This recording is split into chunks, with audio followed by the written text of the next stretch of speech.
제가 지금 읽어드린 대로 출애굽기 31장 1절에서 11절에 근거해서 성막의 기구도로 만드는 기술자도로 이렇게 제목을 붙였어요. 출애굽기 31장에서 성막의 일을 할 일꾼들을 부르시는데 너무나도 자상하게 부르죠. 거기다가 또 지혜까지 넣어줘요. 어떻게 만들게끔. 안식일에 대해서 경고하시고 있고 순서가 절대적으로 옳죠. 많은 일들이 수행되어야 하고 그에 따라서 안식이 소홀히 여겨질 수 이제 있기 때문에 절차가 있는 것이에요. 이 진리를 강조하기 위하면 이제 몰라도 성령님께서는 바로 출애굽기 32장에서는 이들이 성막을 만들자마자 어떻게 돼? 배교하죠. 금송아지를 만들어 놓고 먹고 마시고 뜀뛰며 놀고 있더라 이거예요.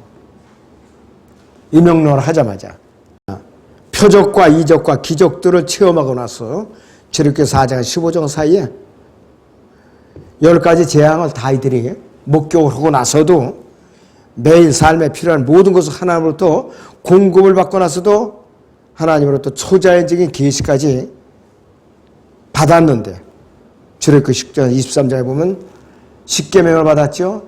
여러 가지 규례를 받았죠.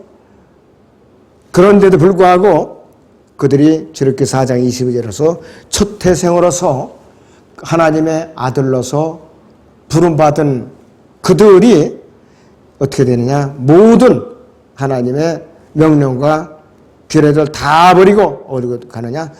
토한 곳으로 돌아가더라 이거예요. 하나님께서 부르시기 이전에 이교도와 같은 아주 더러운 모습으로 돌아간 거예요. 금송아지를 만들어 놓고 이것이 너희를 이집트로 데려갈 신이라 하면서 아론이 앞장서서 그랬죠. 아론이 먼저 주고 마땅한 죄를 지은 거예요. 그때. 베드로 후서 2장 22절 봅니다. 그러나 참된 잠언대로 그들에게 이루어진 것이 개는 그 자신이 토해낸 것으로 다시 돌아가고 또 돼지는 씻고 나서 그녀의 진창 속에 뒹군다 그랬습니다. 이스라엘이 성별돼서 하나님의 계명을 받고 나서 바로 개처럼 토해버린 거예요. 하나님 편에서 보면 정말로 있을 수 없는 일이에요. 이것이. 너무나도 있을 수 없는 일이에요. 출애굽기 32장을 잠깐 봅니다. 2절부터 6절까지 보죠. 아론이 그들에게 말하기를 너희 아내들과 너희 아들들과 너희 딸들의 귀에 있는 금귀고리를 빼어내게 가져오라. 하니 모든 백성이 그들이 귀에 있는 금귀고리를 빼어 아론에게 가져왔더라. 그가 그들이 손에서 그것들을 받아서 주조한 송아지를 만든 후에 새기는 도구로 모양을 만드니 그들이 말하기를 오 이스라엘아 이것들이 너를 이집트 땅에서 데리고는 너희 신들이라 하더라. 아론이 그린 거야. 아론이 그것을 보고 그 앞에 단을 쌓고 아론이 공포하여 말하기를 내일은 주께 명절이니라 하더라. 그들이 이튿날 일찍 일어나 번제를 드리고 또 화목제를 가져와서는 백성이 앉아서 먹고 마시며 일어나서 뛰노더라 그랬어요. 아론이 대장 노릇을 아론이 금붙이를 다 가져오라는 거예요. 주조한 금송아지 형상을 만들었다 이것이. 그러면서 아론이 낫이 어떻게 두꺼운 짓을 하느냐 하면은 자 여기서 13절을 보세요.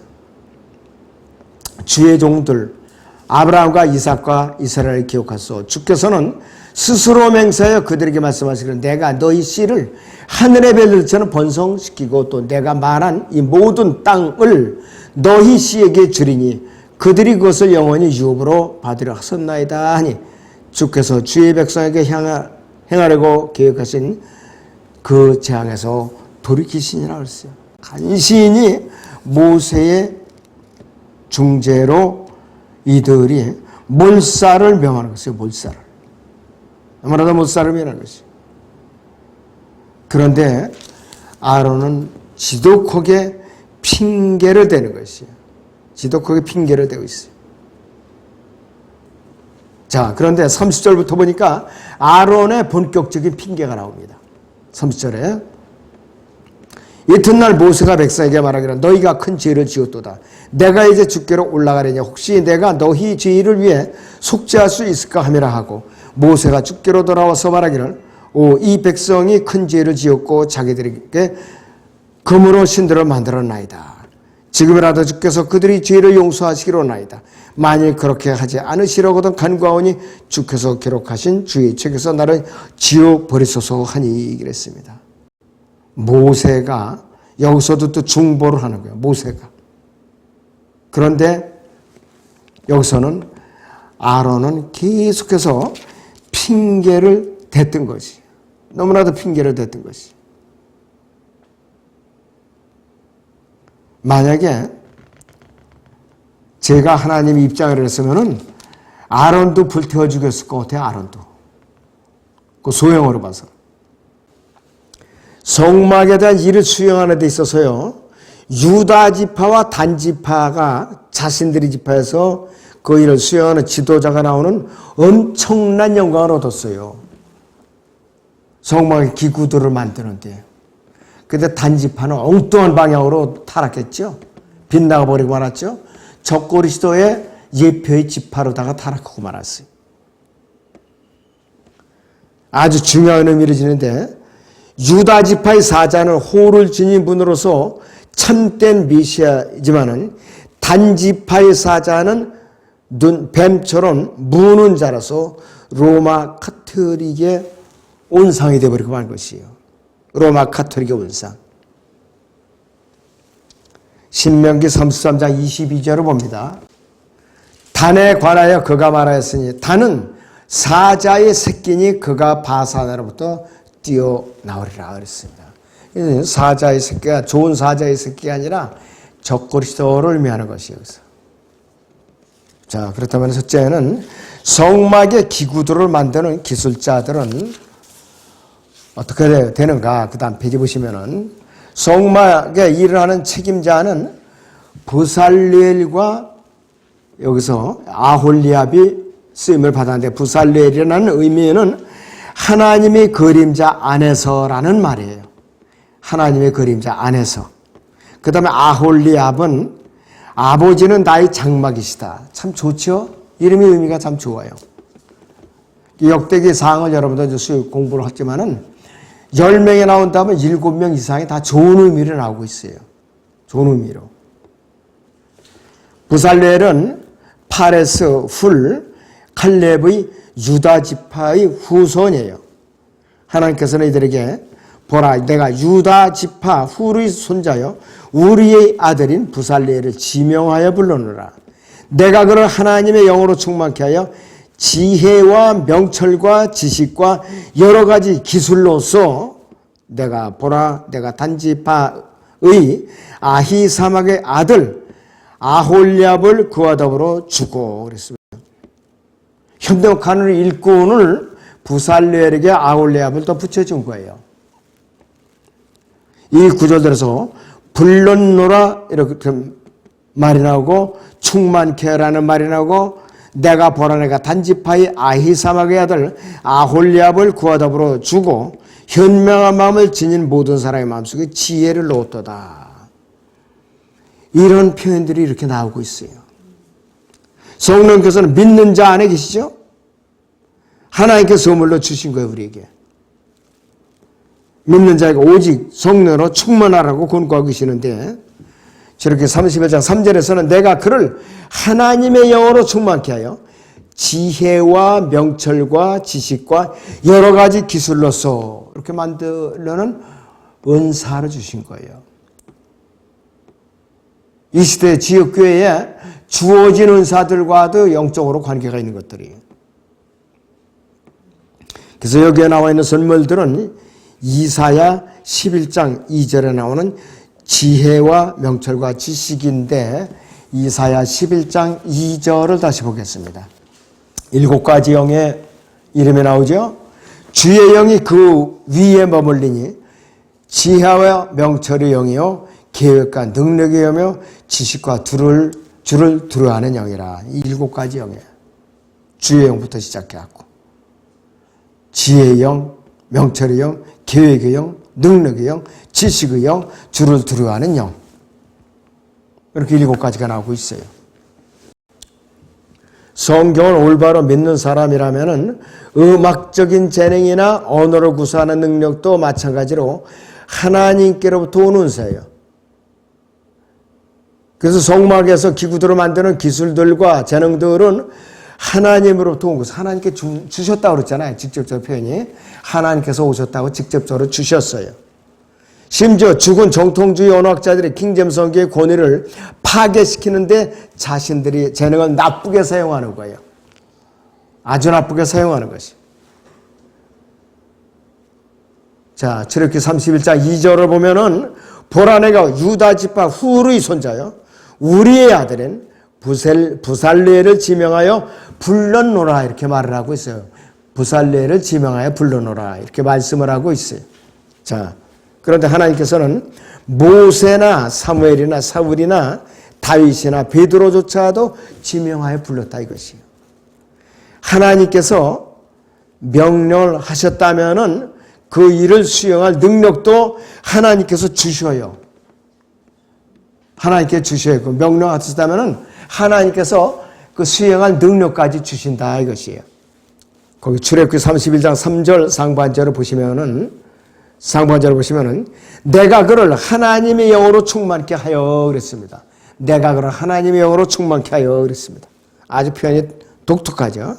성경 변기의 집단인 로크만 재단이나 스코필드 편집자들의 입장과는 영 틀리는 것이에요. 그래서 벌린거라는 사람은 이들을 돕고자 본문에서 말하는 진짜 하나님의 영으로 충만케 되는 것이 아니라 성령께서 은사들을 주시는 걸 다 보니 비유적으로 말하는 것이라 이렇게 아주 굉장히 성경을 헛듣고 사람들은 미혹하고 있어요. 본문에서는 결코 이러한 식으로 말하지 않죠. 직설적으로 말하는 것이죠. 명백하게 말하는 대로 뻔뻔스럽게 이들은 비유적으로 말해요. 전천년주의 입장을 표명하고 있는 근본주의자의 보수주의라고 하는 사람들과 조난 라이스가 사도행전 8장 37절을 빼먹어버린 것, 그 다음에 요한계시록 22장 14절을 변기시킨 것. 조난 라이스는 굉장히 유명한 근본주의자예요. 복음도 잘 전해요. 그런데 이런 죄까지 보는 것이에요. 그들의 견해는 어떤 것이냐? 나는 이 부분을 이해할 수 없다. 그러므로 무엇인가 틀린 부분이 있는 것이다. 이런 입장을 취하면서 성경을 고치는 거예요. 보수주의자들이 아주 오랜 때, 태고적부터 성령님에 대해서 가르쳐 온 것이 있는데, 구약에서 성령님은 선택된 특정 개인들 위에만 오신다 이런 거예요. 그들이 몸 안에는 내주할 수가 없었다 이것이에요. 바로 삼손의 경우처럼 성령께서 삼손 위에 오셨다는 말인데, 성령께서 특정한 사람 위에만 오셨다는 말은 그 사람이 맡은 특정한 일을 위해서 기름 부으셨다고 제한을 하는 거죠. 뉴 스코필드 주석 성경이 이런 입장을 또 취하고 있어요.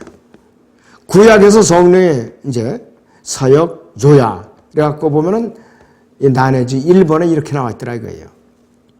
NSRB에 의하면은 뉴 이제 스탠다드 리바이스드 버전에 의하면 성령은 사람 위에만 역사한다고 주장하는 거예요. 큰일 날 소리라고 있어요. 성령의 사역을 제한시키는 거라 이것이죠. 성령께서 얼마든지 사람 안에 계시다는 것을 우리가 알 수가 있어요. 창세기 41장 38절을 봅니다. 파라오가 그의 신하들에게 말하기를 우리가 이스라엘과 같이 하나님의 영이 그 안에 있는 사람을 발견할 수 있으리요. 하나님의 영이 그 안에 있는 사람을 발견할 수 있으리요. 분명히 하나님의 영이 그 안에 있는 사람이라고 말을 하고 있어요.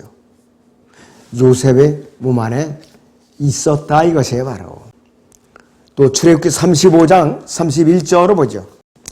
하나님의 영으로 그를 충만케 하시어 지혜와 명철과 지식과 온갖 솜씨로 정교한 기술을 고안하여 금과 은과 노수로 일하게 하시며 보석을 깎아 물리며 나무를 새기는 온갖 정교한 기술로 만들게 하셨고 그랬습니다. 하나님의 영으로 그를 충만케 했다면은 그 사람의 위에 머물렀다 하면 충만케 될 수가 없어요. 안에 들어서 내주해야만 충만케 될 수가 있는 것이에요. 바로 다시 여러 해 동안 주께서 그들을 용납해 주시고 주의 선지자들 안에 있는 주의 영으로 그들을 대적하여 증거했으나 그들이 듣지 아니함으로 주께서는 그들을 그 땅의 백성의 손에 주셨나이다. 이랬어요. 주의 영으로, 자, 주의 선지자들 안에 있는 주의 영이라고 그랬어요. 선지자들 위에 있는 주의 영이 아니라 선지자들 안에 있는 주의 영. 확실하게 이제 알 수가 있죠. 구약에서도. 자.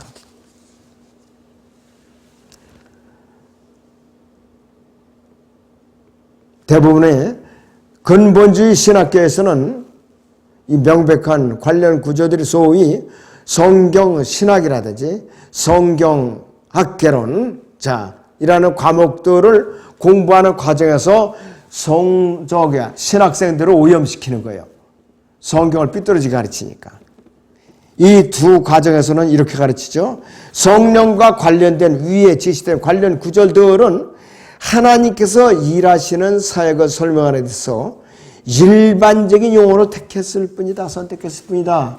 이렇게 얼버무리 넘어가니까 학생들이 쇠뇌가 되는 거예요. 쇠뇌가 되는 거예요.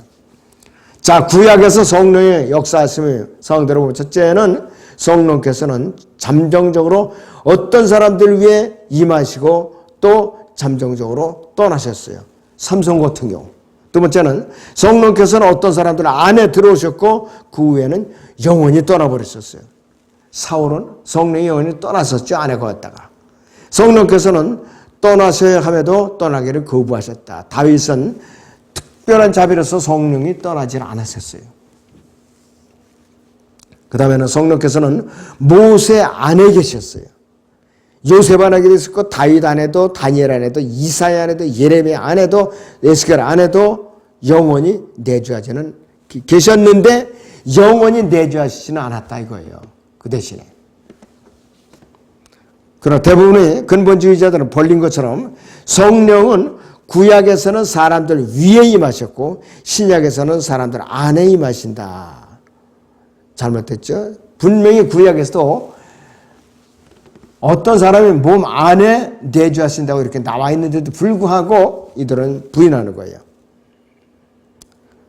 자, 그래서 출애굽기 31장 4절 5절을 또 보면은 정교한 기술을 고안하여 은과 금과 노수로 만들게 하며 또 보석을 깎아물리며 나무를 새겨서 온갖 기술로서 일하게 하노라. 이렇게 말씀하고 있어요. 여기서 정교한이라는 것은 컨닝이라는 것인데 시험 볼 때 남의 것을 훔쳐보거나 페이퍼에 보고 쓰는 걸 컨닝이라고 그러죠. 여기서는 정교한이라고 번역이 되어 있어요. 정교한. 자, 그런데 이 단어는 출애굽기 26장 1절이나 31절이나 시편 137편 5절에 있는 것처럼 정교한이라는 바로 그 의미예요. 스킬풀이라는 말이에요. 시편 137편 5절을 보죠. 오 예루살렘아 내가 너를 잇는다면 내 오른손으로 그 기교를 잊게 하라 그랬습니다. 자, 여기서는 시편 137편 5절에서는 여기서는 이제 기교를 잊게 하라고 하는데 그건 뭐냐면은 스킬풀이라고 표현을 했어요. 그러니까 아주 정교한 그 뜻과 똑같다 이것이 바로. 자, 출애굽기 31장 6절에서 내가 보라 내가 단지파의 아히사막의 아들 아홀리압을 그와 더불어 주고 현명한 마음을 지닌 모든 사람의 마음속에 지혜를 놓았도다. 현명한 사람의 모든 사람의 마음속에 지혜를 놓았도다 그랬어요. 지혜도 하나님께서 우리 마음속에 넣어주시는 거예요. 지혜도. 거듭난 성도들에게는 하나님의 지혜가 넣어진 사람들이에요. 그러니까 옳고 그름을 잘 분별을 하죠. 이는 그들로 내가 너에게 명령한 모든 것을 만들게 하려 하매니라고 말하고 있어요. 그리고 저렇게 31장 7절에서 11절까지 본문은 저렇게 27장에서 30절에 풀어서 자세하게 설명을 하고 있어요. 나중에 시간 나실 때 오늘 저렇게 27장에서 30장을 아주 쭉 읽어보세요. 그러면은 저렇게 31장 7절에서 11절이 요약된 것을 알 수가 있습니다. 자, 그렇기 때문에 이 성막에서 기구들을 만드는 기술자들이 인간적인 여기서 지혜와 명철과 지식이 아니라 하나님께서 그 사람의 이 마음에 넣어준 지혜와 지식과 명철이에요. 손재주도 그렇고. 그러니까 이 교회 시대에도요, 교회 안에서 노래를 잘 부르는 사람 있죠? 가르치기를 잘하는 사람 있죠? 또 여러 가지를 만들기를 잘하는 사람이 있어요. 교회 안에서. 하나님께서 주시는 은사들의 손재주들이 전부 우연이라는 게 없어요. 그래서 구약이라고 우리가 등한시하면 안 되죠. 그래서 우리가 구약을 왜 멀려면 안 되느냐. 이 시대, 교회 시대가 교훈을 얻기 위해서 기록된 것이 구약이라 이거예요. 네. 그럼 마치겠습니다. 기도하겠습니다.